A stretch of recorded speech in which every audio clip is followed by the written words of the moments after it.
आप सभी का एक बार फिर से अपने YouTube चैनल में स्वागत है।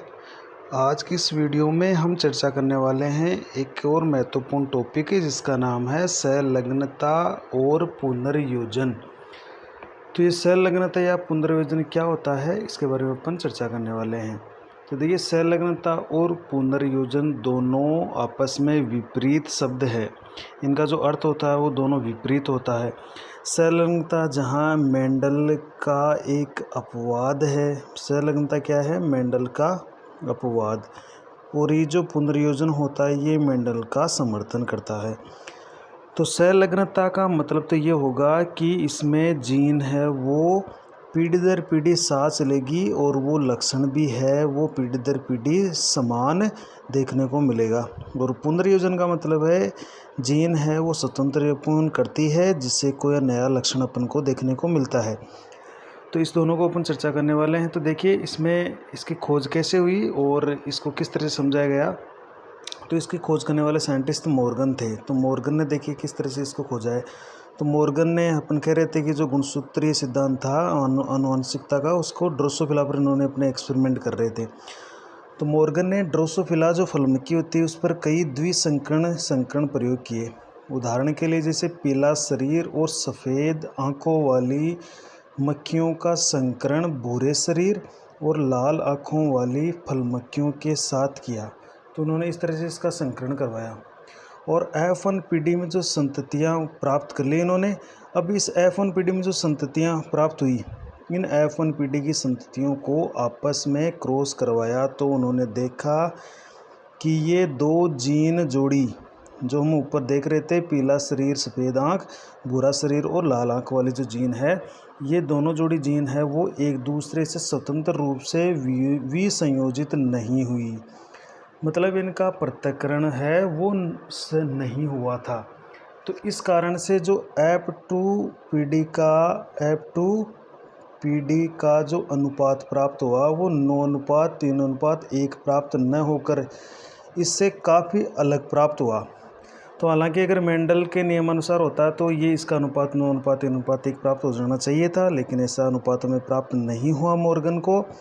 तो उन्होंने इस बात को जब देखा तो उनको बड़ा आश्चर्य हुआ और उन्होंने ये इसका जो कारण है वो क्या बताया। ठीक है, मॉर्गन ने इसका जो कारण है वो बताया कि दो जीनों का भौतिक संयोग या जुड़ा होना बताया। तो उन्होंने ये बता दिया कि ऐसा इसलिए हुआ है कि ये दो जीन थी वो आपस में जुड़ गई है, ये साथ साथ जुड़ी हुई थी। और मॉर्गन ने इस घटना को संलग्नता यानी लिंकेज शब्द दिया। तो संलग्नता शब्द इसका मतलब ये है, संलग्नता मतलब साथ साथ जीन है वो जुड़ी हुई रहती है, उसके युग्म बना रहता है, वो पृथक नहीं होती है, उनमें स्वतंत्र प्यून नहीं होता है। पीढ़ी दर पीढ़ी वो जीन है वो साथ साथ संचरित होती रहती है। तो ऐसी कुछ जीन देखी गई और इसके कारण से मेंडल के जो नियम है उनका ये अपवाद साबित हुआ।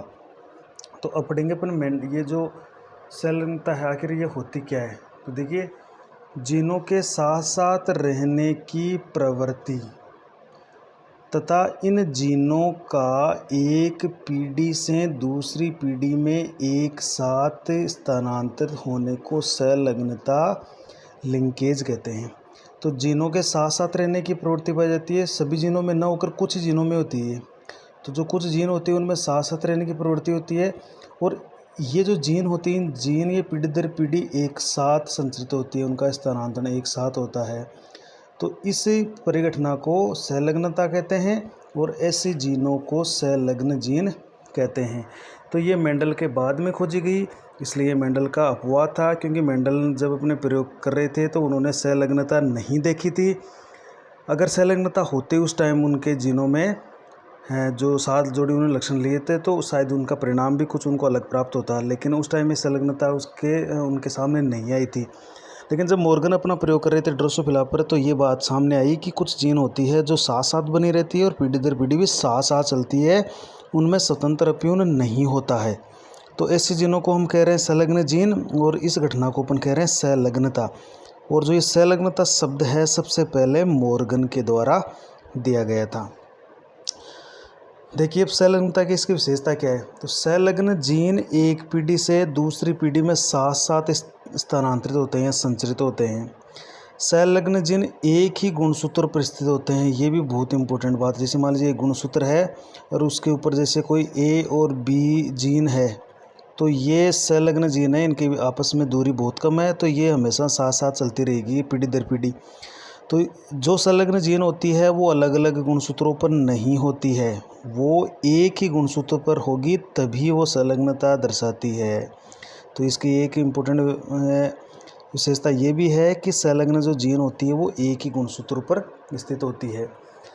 दूसरी इम्पोर्टेंट विशेषता देखिए इसकी कि संलग्न जीनों में पुनर्योजन बहुत कम अथवा नहीं होता है। तो जो जीन अगर संलग्न जीन है, साथ साथ बनी रही है, तो उनमें पुनर्योजन यानी उनके स्वतंत्र अप्यून करने की क्षमता वो नहीं होती है या बिल्कुल कम होती है। अब इसलिए हम स्टार्टिंग में कह रहे हैं कि संलग्नता और पुनर्योजन दोनों विपरीत शब्द है।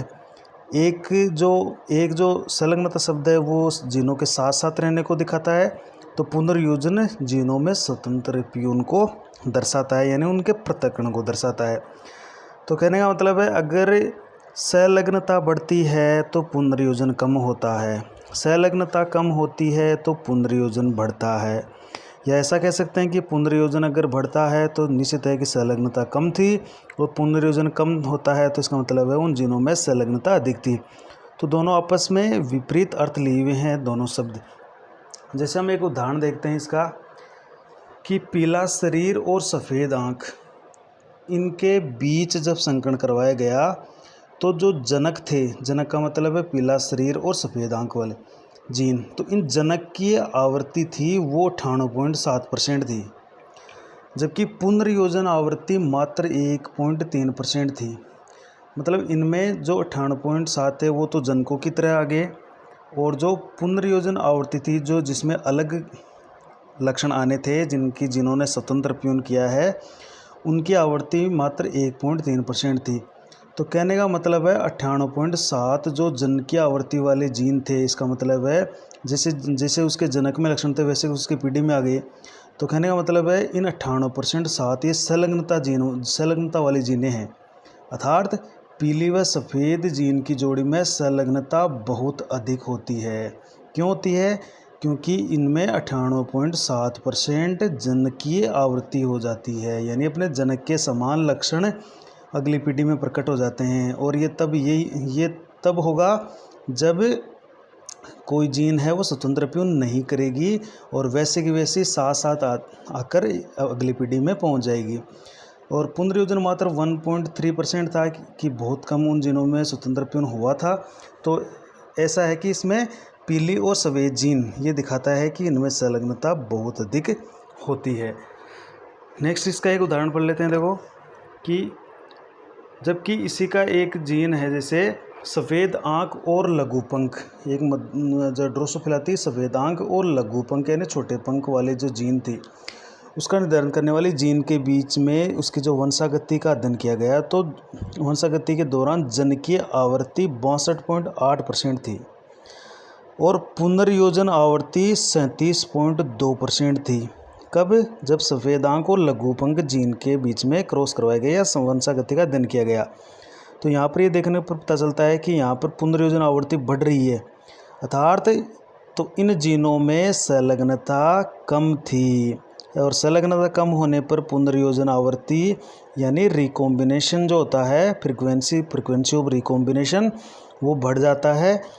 क्योंकि एक अगर संलग्नता कमज़ोर होती है तो पुनर्योजन बढ़ेगा, संलग्नता बढ़ती है तो पुनर्योजन घटेगा। तो पिछली जो पीला शरीर और सफ़ेद आँख थी उसकी संलग्नता अधिक थी, और यहाँ पर सफ़ेद आँख और लघु पंख वाली जीन के बीच में संलग्नता कम थी। तो हमें जनकीय आवृत्ति 62.8% प्राप्त हुई और पुनर्योजन आवृत्ति 37.2% प्राप्त हुई। तो यहाँ से सीधा प्रश्न ये आता है, ये प्रयोग द्वारा सिद्ध है कि सफ़ेद आँख और लघु पंख जीन की जननिक आवृत्ति कितनी थी और पुनर्योजन आवृत्ति कितनी थी। तो ये आपको याद रखना है। अब आता है कि ये बार बार एक वर्ड आ रहा है, पुनर्योजन क्या है? इसको अंग्रेजी में बोलते हैं रिकॉम्बिनेशन। तो पुनर्योजन या रिकॉम्बिनेशन क्या होता है कि माता पिता या जो जनक होते हैं उनके लक्षणों से अलग लक्षणों वाली संतति का बनना। एक साधारणतः अपन समझने के लिए लिख रहे हैं कि माता पिता के जो लक्षण होते हैं उन लक्षणों के अलावा कोई नया लक्षण लेकर संतति पैदा होती है। और ये कब होता है? जब जीन का स्वतंत्र अपव्यूहन होता है। जीन का स्वतंत्र अपव्यूहन होता है, यानी मेंडल के नियम का समर्थन करता है। तो इसकी परिभाषा हम इस तरह से दे सकते हैं कि अजनकीय, अजनकीय का मतलब है नॉन पेरेंट। तो अजनकीय जीन संयोजनों के उत्पादन को पुनर्योजन कहते हैं। यानी ऐसे जीन संयोजन, ऐसे जीनोटाइप प्राप्त होते हैं जो जनकों के समान नहीं है, अजनकीय है, नॉन पेरेंट है। तो ऐसे उत्पाद को हम पुनर्योजन कहते हैं। साधारण बात यही है, पुनर्योजन का मतलब है कि जीन के स्वतंत्र अपव्यूहन से नए लक्षण वाली संतति का प्राप्त हो जाना। तो हमें मेंडल को भी ऐसा बहुत देखने को मिला था, तभी 9:3:3:1 उनको आया था और जीन पर रूप 1:122, 412, 121 अनुपात उनको प्राप्त हुआ था।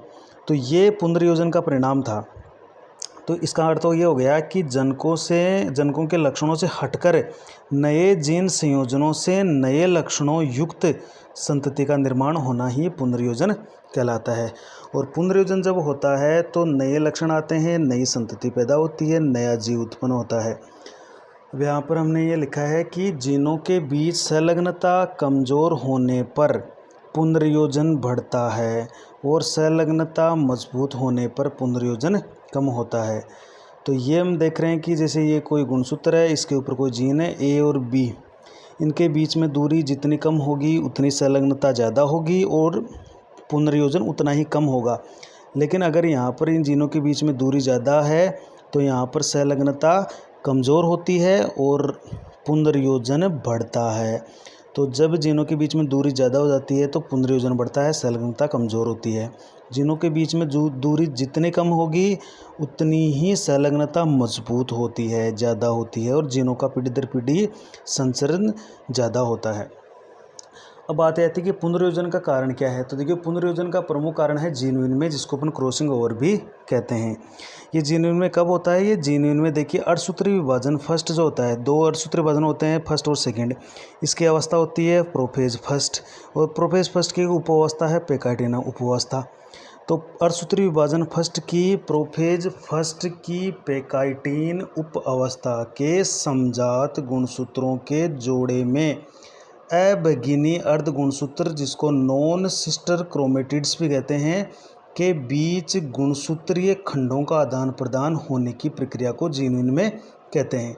तो जब जो गुणसूत्रीय खंड होते हैं, टुकड़े होते हैं, उनका खंडों का आदान प्रदान हो गया तो जीन चेंज हो जाते हैं, जीनों में बदलाव आता है और पुनर्योजन युक्त लक्षण युक्त अलग लक्षण युक्त संतति का निर्माण होता है। तो पुनर्योजन का प्रमुख कारण है जीन विनिमय और ये अर्धसूत्री विभाजन का बहुत महत्वपूर्ण लक्षण है।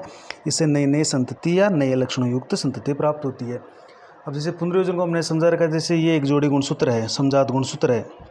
समजात का मतलब है इनमें जीन एक ही विस्थल पर या लोकाई पर स्थित होते हैं। तो एक गुणसूत्र माता से आता है, एक पिता से आता है, तो ये जोड़ा बन गया समजात गुणसूत्रों वाला। तो इस दोनों गुणसूत्रों के जो इस यहाँ पर एक गुणसूत्र में 2 अर्ध गुणसूत्र आपको दिखाई दे रहे हैं। ये 2 अर्ध गुणसूत्र, एक ही है और एक ही है।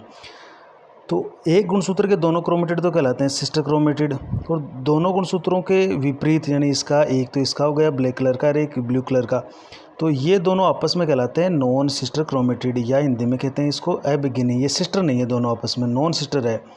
तो बस ये इन नॉन सिस्टर क्रोमेटिड्स के बीच में अपने खंडों का आदान प्रदान हो जाएगा।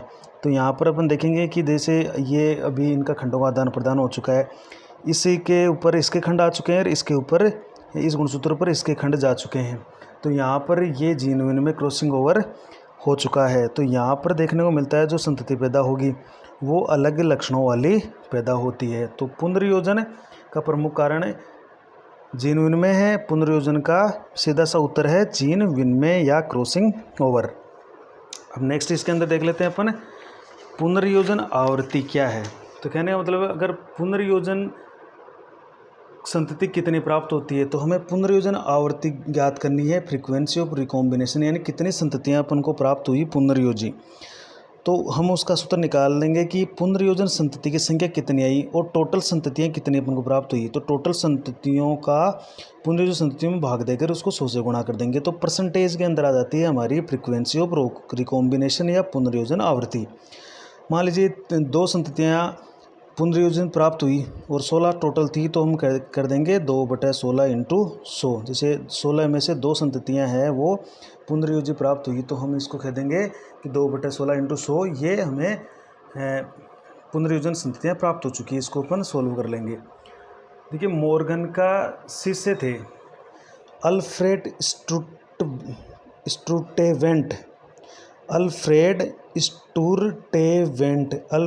स्टूर्टेवेंट। इन्होंने एक ही गुणसूत्र पर स्थित जीन के जोड़ों यानी युग्म के बीच की पुनर्योजन आवृत्ति को जीनों के बीच की दूरी का माप मानकर गुणसूत्र पर इन जीनों की स्थिति के चित्र बनाए हैं। कहने का मतलब है जो पुनर्योजन आवृत्ति होती है 1%, 2%, 3%, 4%, उस आवृत्ति को इन्होंने क्या मान लिया है, जीनों के बीच की दूरी मान लिया है। बस इतना सा याद रखना आपको कि जो पुनर्योजन आवृत्ति होती है वो परसेंटेज में उसको किसके बराबर मान लिया है, जीनों के बीच की दूरी। बस यही है, और हम उस गुणसूत्र पर उन जीनों के बीच की दूरी को दिखा देते हैं। तो सीधी सी बात यह है कि मॉर्गन का शिष्य जो अल्फ्रेड स्टूर्टेवेंट थे, उन्होंने एक ही गुणसूत्र पर जो जीन उपस्थित होते हैं उन जीनों के बीच में जो पुनर्योजन आवृत्ति है उसको जीनों के बीच की दूरी मान लेंगे। जैसे किसी में 1% हुआ तो जीनों के बीच की दूरी को अपन 1 मान लेंगे, 2% हुआ तो 2 मान लेंगे। तो इस तरह से जीनों के बीच की दूरी किसके बराबर मान ली उन्होंने, पुनर्योजन आवृत्ति के बारे में। तो पुनर्योजन आवृत्ति जब हमारे पास आ जाती है तो हम जीनों के बीच की दूरी को निर्धारित कर देते हैं गुणसूत्र के ऊपर और उसका एक चित्र बना लेते हैं। तो उससे हम क्या कह रहे हैं, देखिए, तो जो हमने चित्र बनाए हैं ऐसे चित्रों को अपन संलग्नता मानचित्र या लिंकेज मैप अथवा पुनर्योजन मानचित्र, रिकॉम्बिनेशन मैप या आनुवांशिक मानचित्रण या जेनेटिक मैप कहते हैं। तो जैसे हमने एक थी हमारे पास ए जीन थी और बी जीन थी और सी जीन थी। इसका मान लीजिए इसमें इसकी पुनर्योजन आवृत्ति है 10%, इसकी भी है 10%, इसके बीच के अंदर, और मतलब ए और बी के बीच में हम ऐसा मान लेंगे कि एक ए और बी के बीच में जो पुनर्योजन आवृत्ति है वो 10% है और ए और सी के बीच में है 20%। ऐसा मान लेंगे ए और सी के बीच में, और बी और सी के बीच में है 10%। ए और बी के बीच में 10% है, बी और सी के बीच में 10% है और ए और सी के बीच में 20% है। तो जब हम इसको गुणसूत्र पर दिखाएंगे तो हम इस तरह से दिखा देंगे ए, बी और सी, तो इनके बीच में 10%, इनके बीच में 10% और ए सी के बीच में हो गई 20%। इस तरह से हम गुणसूत्र पर जीन को दर्शा देंगे अगर हमारे पास पुनर्योजन आवृत्ति है, फ्रीक्वेंसी ऑफ रिकॉम्बिनेशन है। तो मतलब पुनर्योजन आवृत्ति को ही हम जीनों के बीच की दूरी मान रहे हैं। मतलब एक ये distance of genes between gene और उसके बराबर हम मान रहे हैं पुनर्योजन आवृत्ति।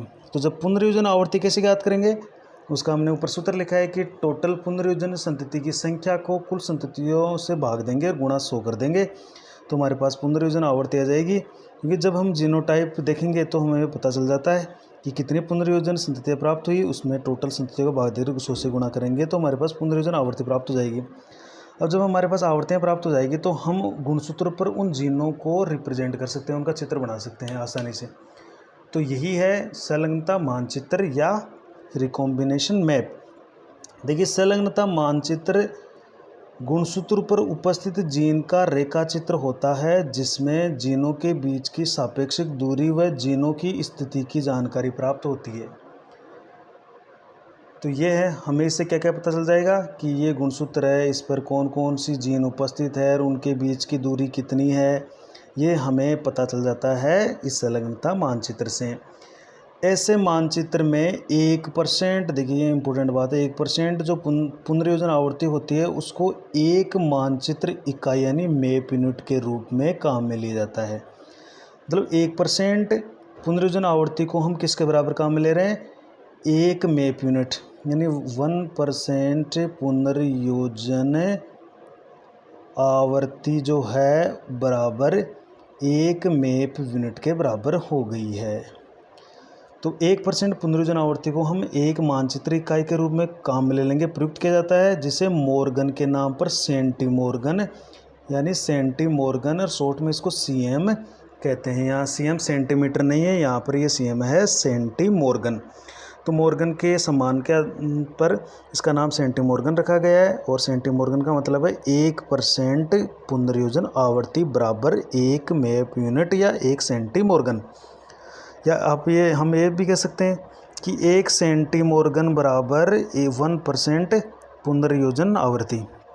अब इसका महत्व क्या है, देखिए जीव के संपूर्ण जीनोम के अनुक्रम के निर्धारण में ये उपयोगी है। किसी भी जीव का अपन संपूर्ण जीनोम का अनुक्रम ज्ञात कर सकते हैं। जीनोम का मतलब होता है गुणित गुणसूत्रों की संख्या।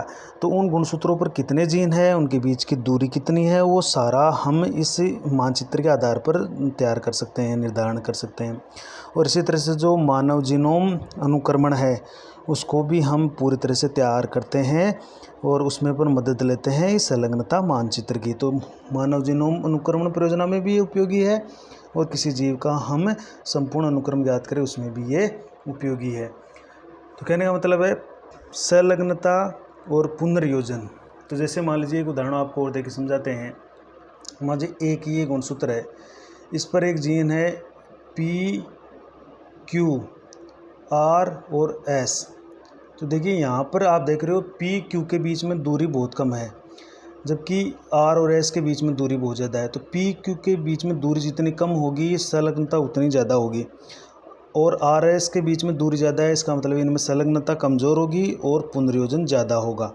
तो दूरी ज़्यादा होगी जीन की तो संलग्नता कम होगी और दूरी कम होगी तो संलग्नता बढ़ेगी। तो PQ यहाँ पर संलग्नता अधिक दिखाएगी, अधिक दर्शाती है और पुनर्योजन कम दर्शाती है। अब हम पुनर्योजन क्या होता है, पुनर्योजन का मतलब होता है जीन का स्वतंत्र प्यून। तो ये RS जीन में बीच में दूरी ज़्यादा है तो संलग्नता कम दर्शाएगी, इसलिए पुनर्योजन ज़्यादा दर्शाएगी। इनमें जीन में या स्वतंत्र प्यून होने की संभावना बहुत ज़्यादा होती है।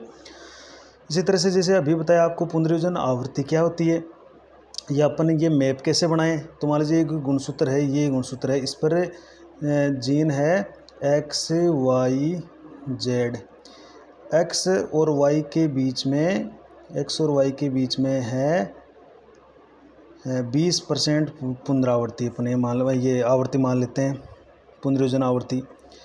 Y और Z के बीच में मान लेते हैं हम इसको 40%।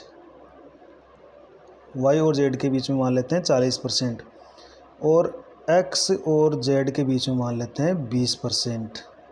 तो अब हमें यह पता चल गया है कि X और Y के बीच में 20% पुनर्योजन आवर्ती है, Y और Z के बीच में 40 है और X और Z के बीच में 20% है। तो हम इस गुणसूत्र पर इनको कैसे दर्शाएंगे, तो हम दर्शाएंगे जैसे X दर्शा दिया और अब हम दिखाएंगे कि X और Y, X और Y जैसे हमने इधर अपन दिखाने वाले हैं, इसको सबसे पहले दिखाएंगे अपन को Z दिखाएंगे और Z के पास अपन दिखाने वाले हैं Y दिखाने वाले हैं और X और Z के बीच में अपन दिखा रहे हैं। तो ये तो इस तरह से तो हम इसको इस तरह से दिखा देते हैं कि हम ये दिखा रहे हैं कि X और Y के बीच में तो 20% पुनर्योजन आवर्ती है और Y Z के बीच में 40% है और X Z के बीच में 20% है। तो यहाँ इधर हमने Z दिखा दी, इधर Y दिखा दी, दोनों के बीच में 40 कर दी। अब यहाँ पर हम बीच में X दिखा देते हैं।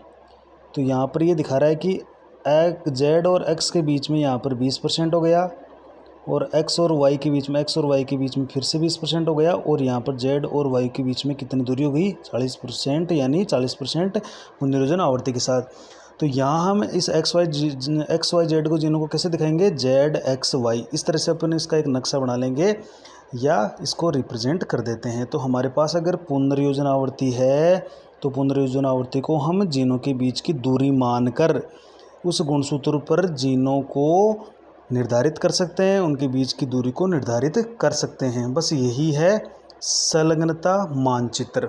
तो आप जब अगर आपके पास पुनर्योजन आवर्ती है तो आप किसी भी जीन के बीच को दूरी मानकर गुणसूत्र पर उसको दर्शा सकते हो और उनके बीच की दूरी को दर्शा सकते हो। अब देखिए अपने एक स्पेशल पॉइंट और पढ़ते हैं। स्पेशल पॉइंट ये है कि मटर के पादप में 7 जोड़ी यानी कुल 14 गुणसूत्र होते हैं, ये हमने पहले भी पढ़ा है। और मेंडल ने जो मटर का पादप या उद्यान मटर के 7 लक्षणों पर कार्य किया, उनके जो कारक या जीन थे वो 4 गुणसूत्र पर स्थित है। 4 गुणसूत्र पर स्थित है, मतलब 7 जो जोड़ी गुणसूत्र होते हैं उन 7 पर उपस्थित नहीं थे, केवल और केवल 4 गुणसूत्रों पर उपस्थित थे। उनके जो 7 लक्षण थे ना, उस 7 लक्षणों के जीन केवल 4 गुणसूत्रों पर उपस्थित थे। 7 जोड़ी में से 4 गुणसूत्र, 7 में से केवल 4 गुणसूत्रों पर। अब वो कैसे दे देगी, गुणसूत्र नंबर जो 1 था उस पर 2 जीन थे, गुणसूत्र जो 4 था उस पर 3 जीन थे, गुणसूत्र 5 था उस पर 1 जीन था, गुणसूत्र 7 था उस पर 1 जीन था। मतलब गुणसूत्र 2 और 3 और 6, ये 3 ऐसे 2, 3 और 6 ऐसे गुणसूत्र थे जिस पर कोई जीन उपस्थित नहीं था। मेंडल के जब मेंडल प्रयोग कर रहे थे तो गुणसूत्र नंबर 2, 3 और 6 इस पर कोई जीन नहीं था। तो वो कौन कौन से जीन थे? देखो, गुणसूत्र नंबर 1 पर 2 जीन थे, एक तो बीज का रंग वाला और बीज पत्र का रंग वाला। बीज के रंग को हम बीज कवच का रंग भी लिखते हैं कई बार, बीज कवच का रंग या बीज का रंग, सीड कोट का कलर अपन कहते हैं। और ये जो कोटिलेडोन का जो कलर होता है बीज पत्र का रंग, वो है। तो 2 जीन तो ये थी। गुणसूत्र नंबर 4 पर 3 जीन थी, एक तो पादप की लंबाई वाला, एक पुष्प की स्थिति वाला और एक फली की आकृति वाला, ये 3 जीन उपस्थित थी। और गुणसूत्र नंबर 5 पर 1 जीन थी, फली का रंग वाली जीन उपस्थित थी। और गुणसूत्र नंबर 7 पर भी 1 जीन थी और वो थी बीज की आकृति निर्धारण करने वाली जीन। तो इस तरह से टोटल यहाँ पर 7 जो जीन थी, 7 लक्षणों वाली, वो केवल 4 गुणसूत्रों पर प्रेजेंट थी, 1, 4, 5, 7। तो इसको आप इस तरह से याद कर सकते हो कि कौन कौन से वो गुणसूत्र थे, 1, 4, 5, 7, या इसको आप इस तरह से याद कर सकते हो 1457। ये 1, 4, 5, 7 गुणसूत्रों पर ही इसकी जो टोटल 7 लक्षणों वाली जीनें थी वो उपस्थित थी। तो यही कारण था, देखो ये अलग अलग गुणसूत्रों पर ये जीन थी, तो इनके बीच में क्या हुआ, देखो मेंडल कैसे भाग्यशाली थी, इस तरह से भाग्यशाली थे मेंडल की इन सभी जीनों के बीच संलग्नता नहीं थी। ये बहुत महत्वपूर्ण बात थी, क्योंकि इन जीनों के बीच की जो दूरी थी वो अधिक थी। तो हम ये कह रहे हैं कि अगर जीनों के बीच की दूरी ज़्यादा होती है तो संलग्नता बिल्कुल कमज़ोर होती है या नहीं होती है। दूरी अधिक होने से जीनों में आसानी से स्वतंत्र प्यून हुआ और मेंडल को अपने परिणाम प्राप्त हुए। यदि इन जीनों में संलग्नता होती तो शायद परिणाम भी कुछ अलग प्राप्त होते। तो मेंडल भाग्यशाली थे कि ये जो मटर के जिन लक्षणों पर प्रयोग कर रहे थे उनके जीन 4 जोड़ी गुणसूत्रों पर उपस्थित थे, उनके बीच में संलग्नता नहीं थी। इसी कारण से जो जीन थी वो स्वतंत्र प्यून कर रही थी, उनमें अंदर पुनर्योजन संतति अपन को प्राप्त हो रही थी मेंडल को। तो इस तरह से ये एक महत्वपूर्ण बात है। और नेक्स्ट वीडियो में हम लिंग निर्धारण के बारे में टॉपिक पर चर्चा करेंगे, जो कि महत्वपूर्ण टॉपिक रहेगा। Thank you.